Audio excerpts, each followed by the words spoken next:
Всем большой привет, я Марина. Сегодня буду выполнять коррекцию ногтей жестким гелем.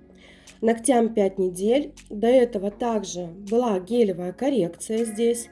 Клиентка любит длину, а своя натуральная пластина у нее короткая, широкая, и ногти имеют тенденцию расти вниз. В таких случаях я всегда предлагаю коррекцию ногтей жесткими материалами, которые можно исправить форму, длину и архитектуру. И самым важным моментом будет выпиливание натурального свободного края, поскольку при работе с исходными натуральными ногтями скорректировать без излишней толщины не представляется возможным. Очень часто натуральная ногтевая пластина бывает далека от идеала, растет вниз, ногти скручиваются, и исправить это базой совершенно невозможно. В итоге получаются пирожки или, как говорят многие мастера, подушечки Орбит. Не все клиенты, к сожалению, готовы попрощаться со своими натуральными ногтями, но при этом они также хотят ровные, длинные и тонкие ногти. К счастью, меня слышит в этом случае большинство, а тем, кто категорически против выпиливания, есть и такие, я объясняю сразу, что результат будет зависеть целиком и полностью от исходника. И к какому бы мастеру вы ни пришли, вы увидите примерно тот же самый результат. Конечно, если ногти короткие, то исправить их гораздо проще и придать им эстетический вид и без геля или акрилатиков. Бывают ли у вас такие несговорчивые клиенты? И что вы делаете в этих случаях? Пишите в комментариях. Продолжая тему, тут мне сразу хочется поговорить с вами о скорости выполнения работы. Сейчас очень много рассказывают о том, что мастер с опытом, который делает свою работу на отлично, делает ее еще и быстро. Ну или, по крайней мере, должен уметь делать быстро, поскольку время, ценный ресурс, его всем не хватает. И сразу привет курсам по скорости. Из серии «Хочешь делать быстро? Приходи, обязательно научим». Причем этих курсов стало очень и очень много. Я не спорю, что убрать кутикулу, которой почти нет, и покрыть камуфлирующей или молочной базой в один слой не занимает много времени. А если еще и не сильно париться с чистотой маникюра и опилом формы, так и маникюр за 40 минут вполне себе реальная задача. Ну а что? Тем более нынешние тренды гласят, что короткий однотон – это супер модно. А как же все-таки быть с теми, кто хочет длину, кто хочет дизайн, чистый маникюр, а при этом всем имеет сложную кутикулу? Я вам сейчас открою тайну, но за час, иногда даже за 2, это сделать невозможно. И не важно, какой ты мастер и с каким стажем работы. Здесь важно перед началом оценить объем работы, а потом уже говорить о времени. Это, знаете, как сравнить с ремонтом квартиры. Например, вам осталось сменить входной коврик, просто бросить его на пол, или сделать основательный капитальный ремонт во всей квартире. Что быстрее получится, на ваш взгляд?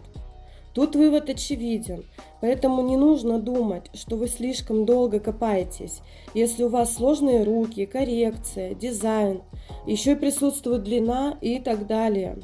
А лично я категорически против каких-либо нормативов. Если нахожусь, конечно же, не на конкурсе в битве за первое место, кубки и медали. Там понятно, что время имеет важное значение. А в целом в работе я все-таки за эстетику и за качество. Если мне нужно потратить больше времени, значит мы сидим столько, сколько нужно. Главное – получить желаемый результат. Нормативами, кстати, страдают салоны с низкими ценниками на большом потоке. Потому что в приоритете количество денег, которые приносят ежедневно и мастер, и клиент. А вот комфорт и качество оказанных услуг, к сожалению, отходят на второй план. Так что, если вы делаете не за полчаса, но качественно и красиво, выполняете сложные коррекции, рисуете классные дизайны, то вы все делаете правильно. И не надо думать, что вы какая-то капуша и что-то делаете не так. А я тем временем выполняю вторичный опил. На нем сегодня подробно останавливаться не буду. Про опил по схеме у меня есть другое видео. Полистайте и обязательно посмотрите. Итак, я собираю пилкой форму и поднимаю свободный край. А теперь нужно обязательно перевернуть руку и выпилить лишнюю толщину и, конечно же, натуральный ноготь. Без этого этапа у вас не получится исправить клюющие ногти и сделать тонкий и крепкий свободный край. Это как раз тот момент, о котором я говорила в самом начале видео. Маникюр будет в красивом красном цвете, который я буду сочетать и дополнять дизайном. В качестве дизайна заполняю некоторые участки ногтей красным и белыми гель-лаками и дополняю эти участки поочередно красными и белыми линиями. В композиции смотрится очень симпатично и стильно. Тут нет ничего сложного, самое главное, чтобы линии были одинаковой толщины, а для этого лучше использовать плотно пигментированные гель-лаки, чтобы прорисовать на готовность в один тонкий слой и не дублировать повторно. Так линии будут выглядеть изящнее. На дизайне решила остановиться подробнее.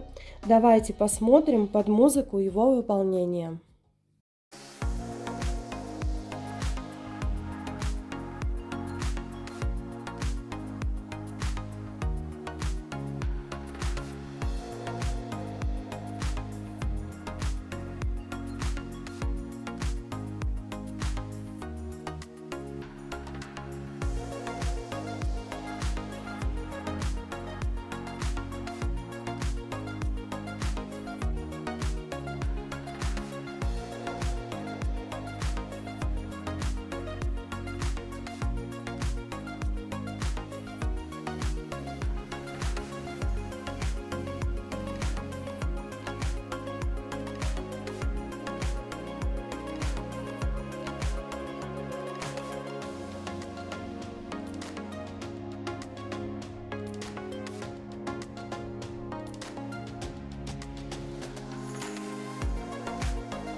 Дизайн готов.